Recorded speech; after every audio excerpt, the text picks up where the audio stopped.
So you played the jump ship demo, you got loot, you took radiation damage, maybe you watched your ship explode. And then the game thanked you for playing, like everything that just happened made sense. If it didn't, you're in the right place. You've just booted up Jump Ship. Maybe you wrapped a tutorial, maybe you're still figuring out which end of the ship is the front. Either way, welcome. My name is Meza, and I've been testing this game for over 100 hours, and one thing's clear. A lot of the systems that actually matter, the game doesn't explain them. At all. So this video isn't here to spoil the prologue or walk you through the demo step by step. It's a mostly spoiler-free primer for players who want to understand how Jump Ship works, without having to learn everything the hard way. We'll cover what the tutorial skips, answer a few frequently asked questions, and share some tips that might just save you from boosting directly into a minefield. With that said, let's jump in. Can you join the Resistance in the demo? Short answer, no. When the quest log tells you to seek out the Resistance, that quest is currently not in this build, so there's no button to press, you haven't missed anything. That's it. Just keep on playing the game. First big lesson, anything you pick up during a mission, guns, ammo, healing items, you lose it when the mission ends. Doesn't matter how rare it is or how cool it felt, it's gone. That's by design. Jump Ship isn't a looter shooter where you hoard gear for later. It's a roguelite, mission-based game about adaptability, not accumulation. What you do keep are the ship components you find during a mission. You don't even need to install them. If you discover a new reactor or turret mid-run, it's yours, permanently. In the future, leftover gear and resources like materia will be converted into bonuses, but that system isn't live yet in the demo. For now, treat loot like a lifeboat. Use it to survive, not to collect, and yes, that includes the artifacts. Speaking of artifacts, when you loot artifacts during a mission, they won't stay in your inventory forever. If you jump to the next location without using them, they disappear. So don't hoard unused artifacts hoping to save them for later. You've got to put them to work before moving on.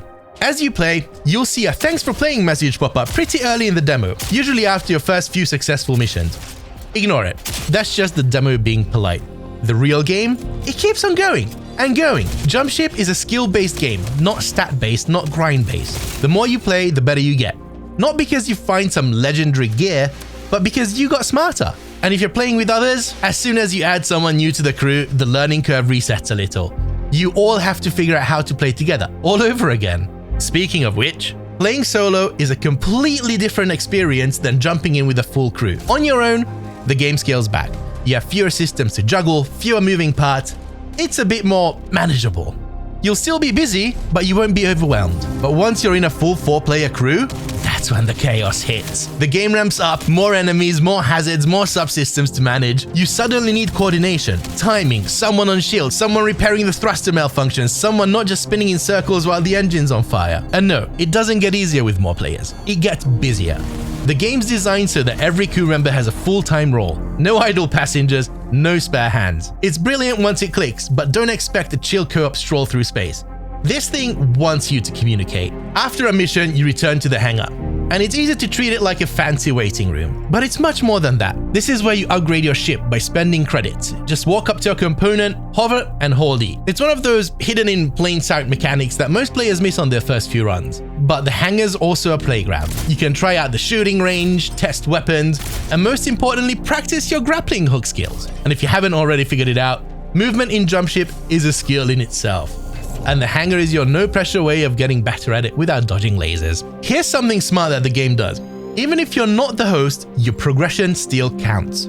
Let's say you join a friend's game, they're hosting, it's their ship, their layout, you're just there for the ride. But if you unlock a new ship component while playing in their session, that unlock carries over to your save. When you go back to your own game, that new module is available to install on your ship too. This design choice means you don't get punished for being just a client. Everyone progresses, everyone gets rewards, nobody falls behind. So whether you're the one piloting the ship or just running repair duty in the back, it's always worth playing. Your unlocks are permanent. And technically you do earn XP after missions. Right now in the demo though, it doesn't do anything, but it's been tracked and something's planned for it down the line. Quick but important one.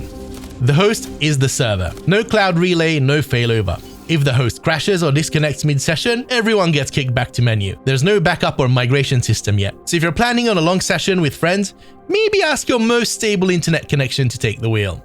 If you join a friend through Steam while they're still in an active mission, you won't spawn in right away. Instead, you'll drop into a queue. a sort of hyperspace limbo, and the game will bring you in when the ship jumps to the next location. It's not instant, and there's no warning or countdown. Just hang tight, and you'll arrive when the mission progresses. Some of those mission briefings and system alerts, yep, they're mostly AI generated right now. The devs are using text-to-speech as a placeholder during development. It lets them test content and deliver voiceovers without constantly dragging voice actors back to the studio. But don't worry, full human VO is planned for release. These voices are temporary scaffolding, not final construction. The ping system exists. It's not flashy, it's not well explained, but it's extremely useful, especially in co-op. You can mark ships, objectives, hazards, interactables, and your teammates will see it on their HUD. Use it early, use it often. It's the difference between, wait, where? And, got it. That's the deep dive out of the way. Next up, a quick round of FAQs, because I'm betting some of these are exactly what you're wondering right now. There are no classes in Jumpship. Everyone can do everything. Fly, repair, fight, revive, you name it. The suits you can choose from don't have gameplay perks in the demo. They're just cosmetic for now. You can't customize or upgrade the body in the demo. No commands, no gear. The only thing that changes, it's its color, and that's based on your ship's paint job. Everything else is planned for later. You can't enter the ship in the hangar. It's just a backdrop for now. But a lot of players have been asking for it, so maybe one day. When you run out of health, you get downed and need to be revived. Teammates or buddy bot in solo can bring you back, but only if your crew has enough materia. No materia, no revival. If everyone's down at once and you can't afford to revive, that's game over. There's currently no collision between players, and there's also no dedicated AFK system, but in single player the devs are still figuring out how they want to handle pausing. In multiplayer, you'll have to count on your teammates to cover for you. That said, you can usually find a quiet corner of space, but even then, random world events can still catch you off guard. So go AFK at your own risk. What's the penalty for losing a mission? It's still being figured out. Right now in the demo, there's no consistent penalty. They're experimenting with what might be lost, components, credits, resources, but nothing's locked in. Right now, missions go up to 4 jumps and usually take about an hour, or longer if you stop to loot or explore. Longer runs are being considered, but nothing beyond that is in the demo. There is an AI director in the game. The game monitors how well or badly you're doing and dynamically triggers events. It'll spawn different threats or ease up depending on the pressure level. We don't know the exact price yet, but don't expect to be a $60 release. It's an indie game. The game's coming to PC and Xbox officially, and people have been reporting good results playing on the Steam Deck. There's currently no H.O.T.A.S or flight stick support in the demo. It's something the devs would like to add eventually, but it's not really a priority right now. Alright, that's the rapid fire FAQ covered. Before you dive back into Jumpship, here's a few small tips that might save you some headaches. Nothing too spoilery, just some subtle pointers from someone who's been around the block.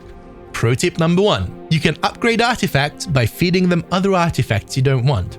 You just go up to an already installed artifact and hold on it with an artifact that you don't really care about. Pro tip number 2. In the demo, ground enemies seem to have a favorite, and it's usually the host. So if you're hosting, congratulations! You're the star attraction. Use that to a team's advantage.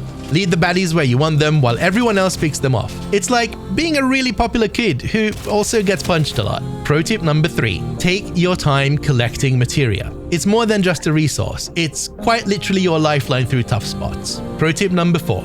You can hold the spacebar to fall slower. Combine that with the double jump and you can clear gaps or reach ledges you'd normally miss. It's an easy habit to forget, but a lifesaver once it's muscle memory. And that's it. Jumpship is free to try on Steam, so fire it up, test your mettle, and help boost the hype by watching and cheering your favorite streamers. It's a deep game with lots to discover, so get out there, experiment, and most importantly, don't be afraid to fail. You'll get better, and that's the fun part.